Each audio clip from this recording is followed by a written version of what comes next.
சென்னை மற்றும் புறநகர் பகுதிகளில் கனமழை. சில இடங்களில் சாலைகளில் மழைநீர் தேங்கியதால் வாகன ஓட்டிகள் அவதி. அமைச்சர் பொன்முடி மீதான சிமெண்ட் குவாரி வழக்கு விசாரணை செப்டம்பர் 2ஆம் தேதிக்கு ஒத்திவைப்பு.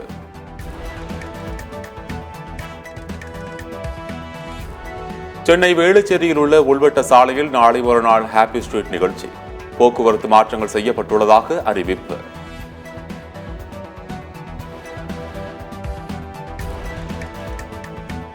உழவர் சந்தைகள் முழுமையான வெற்றிக்கு அடையாததற்கு காரணம் என்ன? சத்தியம் சர்வே முடிவு வெளியீடு. அதிகாரிகள் ஒத்துழைக்காததே காரணம் என்று 72 விழுக்காடு நபர்கள் கருத்து. மக்களிடம் போதிய விழிப்புணர்வு இல்லை என்று 22 விழுக்காடு மக்கள் கருத்து.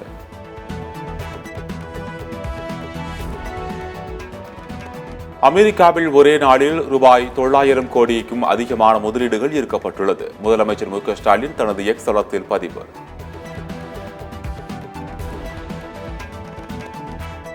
இருமொழிக் கொள்கையில் தமிழ்நாடு அரசு உறுதியாக உள்ளது. உயர்கல்வித்துறை அமைச்சர் பொன்முடி பேட்டி.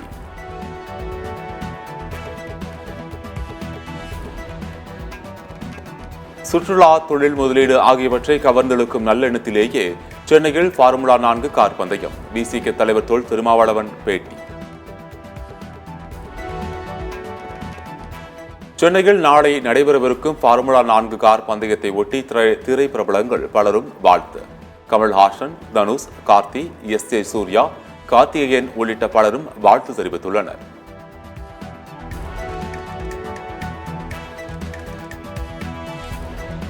ஆம்ஸ்டாங் கொலை வழக்கில் கைது செய்யப்பட்ட வழக்கறிஞர்கள் தொழில் புரிய தடை. ஹரிஹரன், அஸ்வதாமன், சிவா, ஹரிதரன் ஆகியோர் வழக்கறிஞர்களாக பணிபுரிய தடை விதித்து தமிழ்நாடு புதுச்சேரி பார் கவுன்சில் உத்தரவு. சென்னை பேசின் பிரிட்ஜ் வியாசர்பாடி இடையே புறநகர் மின்சார ரயில் பாதையில் தொழில்நுட்ப கோளாறு. சென்னையில் இருந்து திருவள்ளூர், அரக்கோணம் செல்லும் ரயில்கள் நிறுத்தம். நகர்மன்ற கூட்டத்தில் அதிமுக, திமுக கவுன்சிலரிடையே ஏற்பட்ட வாக்குவாதத்தால் சலசலப்பு. ஒருவரை ஒருவர் திட்டிக் கொண்டதால் நகர்மன்ற கூட்டத்தில் பரபரப்பு.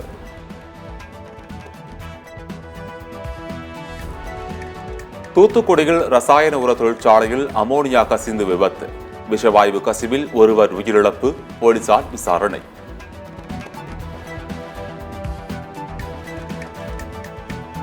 PM ஸ்ரீ திட்டத்திற்கான புரிந்துணர்வு ஒப்பந்தத்தில் கையெழுத்திட வேண்டும். தமிழ்நாடு அரசுக்கு மத்திய அமைச்சர் தர்மேந்திர பிரதான் அழைப்பு.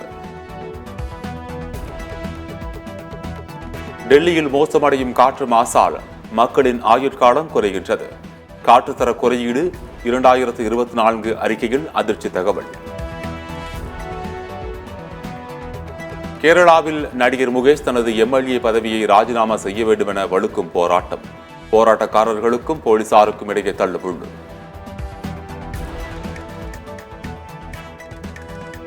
இரட்டை இலை சின்னம் பெற தேர்தல் ஆணைய அதிகாரிக்கு லஞ்சம் கொடுக்க முயன்ற வழக்கு. சுகேஷ் சந்திரசேகருக்கு ஜாமீன்.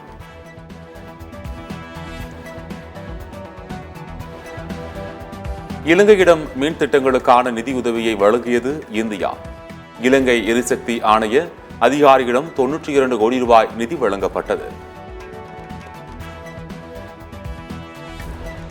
அமெரிக்க அதிபராக தேர்ந்தெடுக்கப்பட்டால் எதிர்க்கட்சியிலிருந்து ஒருவரை அமைச்சரவையில் நியமனம் செய்வேன். கமலா ஹாரிஸ் வாக்குறுதி.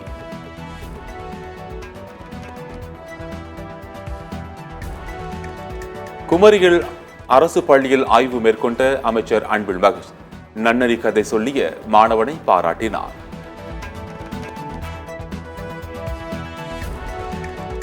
எல் சால்வடாரில் சக்தி வாய்ந்த நிலநடுக்கம். ரிக்டர் அளவுகோலில் 6.1 பதிவு.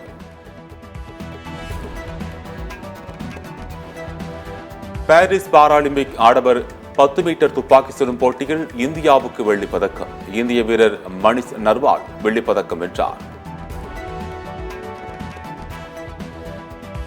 பிற நாடுகள் பாகிஸ்தானில் விளையாடும் போது இந்தியாவால் மட்டும் ஏன் விளையாட முடியாது? அந்நாட்டு அணியின் முன்னாள் வீரர் கம்ரான் அக்மல் கேள்வி.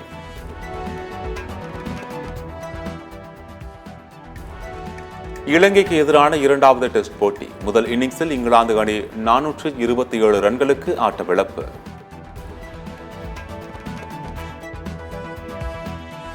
இலங்கைக்கு எதிரான இரண்டாவது டெஸ்ட் போட்டியில் இலங்கை வீரர் ஹஸ் அட்கின்சன் சதம். லார்ட்ஸ் மைதான டெஸ்ட் கிரிக்கெட்டில் ஒரு இன்னிங்ஸில் அதிக சிக்ஸர் அடித்தவர் பட்டியலில் கபில் தேவின் சாதனையை சமன் செய்தார்.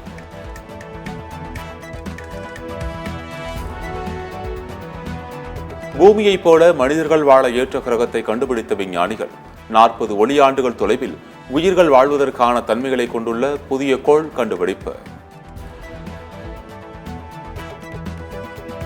பார்முலா 4 கார் பந்தயம் நடைபெற உள்ளதை ஒட்டி உதயநிதி ஸ்டாலினுக்கு AR ரஹ்மான் வாழ்த்து.